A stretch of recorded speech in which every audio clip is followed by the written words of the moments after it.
Hello mga ka-bakers! Welcome back! So ngayon, hindi ako mag-share muna ngayon ng recipe. Although, meron ako nakapila. But then, ang dami ko kasing inquiries, ang dami kasing nagtatanong. Paano ba ako mag-start mag-bake, ma'am? Paano ba? Hindi ko alam. Wala akong gamit na ganito. Wala akong ganyan. So, ganito. Tuturo ko sa inyo ngayon kung paano ba mag-start, ano ba ang ihahanda para makapag-start mag-bake. Keep on watching, subscribe na rin kung bago kayo sa channel ko. Share nyo na rin sa mga friends nyo para, alam mo yun, just keep my heart beating. Para naman medyo may excite naman tayo. Anyway, okay, so eto na. Nag-research ka, nakakita ka ng magandang recipe sa YouTube, or a friend give you the best recipe, sabi niya, ang ganda nito, ginawa mo sa bahay, boom, wasak. So, keep on watching, tuturo ko sa inyo.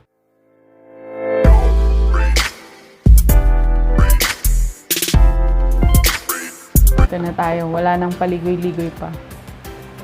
Sa pagbe-bake kasi, okay, unang-una muna, i-define muna natin what is baking. So, baking is to cook in an oven with a dry heat. Ano ba talaga kailangan natin sa pag nag-bake tayo? Meron tayong oven dapat. Kasi besides that, baking is a science and art. So, kailangan exact lahat. Hindi mo pwedeng tansya-tansya kasi pag tansya-tansya ngayon, maalat, bukas. So, meron akong hinanda na listahan on how to start baking. Gawa-gawa ko lang ba to? Ito pinapractice namin eh. Ano bang hinahanda natin? So, I listed 8 items. Okay, first item. Mise en place. What is mise en place? It's a French word or it's a culinary term. Okay, it's a French word that means put everything in place. Ibig sabihin lang nun, ihanda daw natin lahat. Sarili natin, equipment, ingredients, lahat ng gagamitin natin, ihahanda natin bago tayo mag-start. Kasi pag nag-start tayo, wala pala tayong spatula, wala pala tayong sukal, wala pala tayong hindi pala gumagana yung oven natin, wala nang nangyari sa ating ginawa. So, importante, put everything in place. Importante, nakahanda silang lahat. Okay, next. So, 1, mise en place. 2, know your equipment and tools. Ano-ano ba? Ano-ano ba yung equipment and tools? Naku ma'am, ang dami naman. Wala akong pambili. So, pwedeng 1, 2, 3 items lang ihanda natin. Pwede na tayo mag-start. Okay. Ang unang-una kong ina-advise na dapat meron kayo is the measuring tools. Like the measuring cups, measuring spoons. Importante na meron kayo nun. Kasi sa baking, accuracy of measurements is important. Lahat niyan nakasukat. Kasi kung hindi, it's a science kasi. Baking is a science and art. So, pag hindi tama yung sukat, unang-una, mas siya sa, pag hindi tama yung asukal, baka lang siya sa tamis. Pag hindi tama yung tubig, yung liquid ingredients, baka ang tigas ang tinapay natin. Parang bato yan. Tapos, ang cake natin, baka matigas din or crumbly masyado. So, yun yung mga natin. Kailangan talaga tayo ng tamang sukat. So, measuring cups, measuring spoons. Next is baking pan. Siyempre, hindi tayo pa pwedeng gumamit ng bastang lang, ceramic or babasagin or aluminum or baking pan. So, usually, aluminum ang ating ginagamit. Hindi stainless or kasi mas kailangan natin ng tamang heat conductor na gamit. Kasi kung hindi, baka hindi naman maluto ng tama yung ating baked goods. Or, baka naman, sumabog naman yan. Kasi baka nasobrahan naman ng init, hindi pala heat resistant. Yon yung mga yon. So, kailangan natin ng baking pan.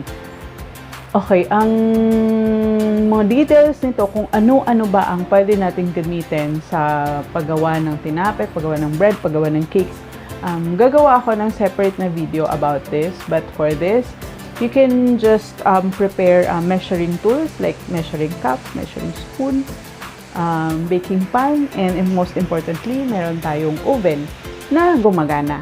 Kasi wala, syempre, hindi tayo nakakaano. Anyway, yun yung ano natin, yun yung importante. Yung iba, like bowl, spatula, pwede natin gumamit ng replacement substitute for that. Okay, so yun yung pangalawa natin, mise en place, know your equipment and tools. Next natin is know your ingredients. Ano-ano ba yung ingredients na gagamitin natin when we make bread, when we make cakes, gagawa tayo ng pastries. Ano-ano ba ito? Ano-ano ba? So, alamin din natin yan. Gagawa din ako ng separate na video for that. But for now, bago tayo magsimula, kailangan alamin natin kung ano-ano ba talaga. So, importante meron tayong flour. Meron tayong sugar. Yun yung pampalasa. Flour is the important. It is a most important ingredients in our baked goods. Mostly of our baked goods, kailangan talaga ng flour unless it's gluten-free or same pa rin, meron pa rin flour yun. So, kailangan natin ng flour. Foundation, siya yung pinaka main start sa ating baked goods. Flour. Next is sugar. Sugar and salt kasi siya yung nagpapalasa, siya yung meron siyang scientific contribution doon sa ating bukod doon sa sweetener siya. Meron siyang gamit. Siya yung for the cakes, siya yung isa sa nagpapaalsa din. So, importante ang sugar. Next is liquid ingredients. So, marami tayong liquid ingredients like water, milk, fruit juice, ano pa ba? Cream. Yun yung mga kailanganin natin, liquid ingredients. So, pwede ding tubig lang, pwede ding milk kung gusto nating malinamnam, cream for more fats, and then fruit juice kung gusto natin ng meron tayong gelatinous texture na kailanganin, pwede din yun. Or even the flavor, sweetener din yung fruit juice. And then, it will also act as a liquid. So, yun yung natin. And then, fats. Ito yung shortening. Importante din yun. It will give us a structure. It will give us moisture. Like the oil, butter, shortening, margarine, lard. Yun yung mga yun. Yun yung mga natin. Yun yung mga kailanganin natin. One of the basic ingredients that we are going to need when we bake. So, importante din na meron tayong either butter, oil, margarine, or lard. So, shortening. Okay. Ano pa ba? Eggs. So, kailangan din natin. Most of our baked goods requires eggs. Pwedeng wala naman, pero mostly requires eggs kasi ito yung nagpapadagdag ng structure, nagdadagdag siya ng moisture, and then protein content, and nakakadagdag din siya ng panlasa kasi masarap din yung merong itlog yung ating like the cakes. Isa siya sa mga one of the star ingredients if you want to have a fluffy cakes.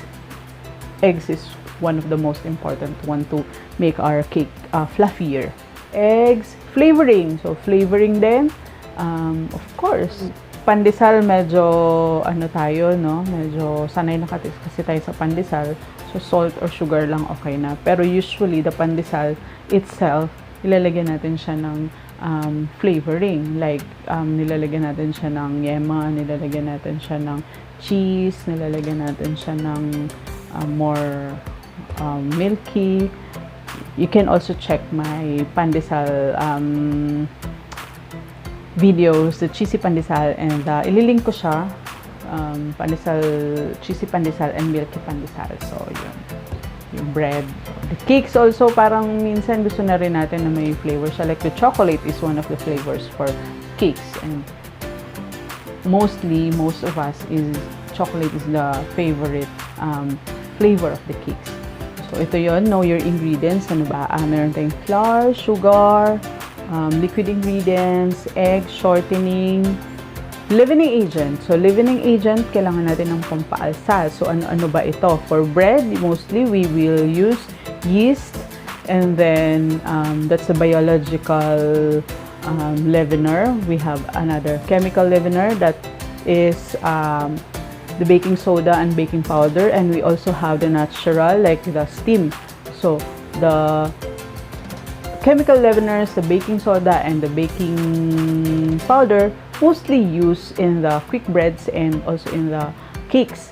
So, and then pastries. Hindi siya masyadong ginagamit sa bread. For the quick breads, meron tayong chemical leaveners. Ngayon, meron din tayong yeast, biological leaveners, that's the yeast, which is commonly used talaga sa breads and pastries. So, wala rin namang cake na gagamitan natin ng yeast kasi medyo matigas yun. So, another topic na aabangan nyo po sa next ko ng mga videos about that ingredient. Okay, so that's the leavener. Ano pa ba? Flavoring, chocolates. Ano ba ang kailangan nyo? Mostly, that's the basic one. So, know your ingredients. And besides knowing our ingredients, what are that ingredients, kailangan din natin alamin sa kusina natin kung meron ba talaga tayo nung ingredients na yon. Ayaw natin na nag-start na tayo. Ay, wala pala tayong itlog. So, tatakbo pa tayo sa ating kapitbahay.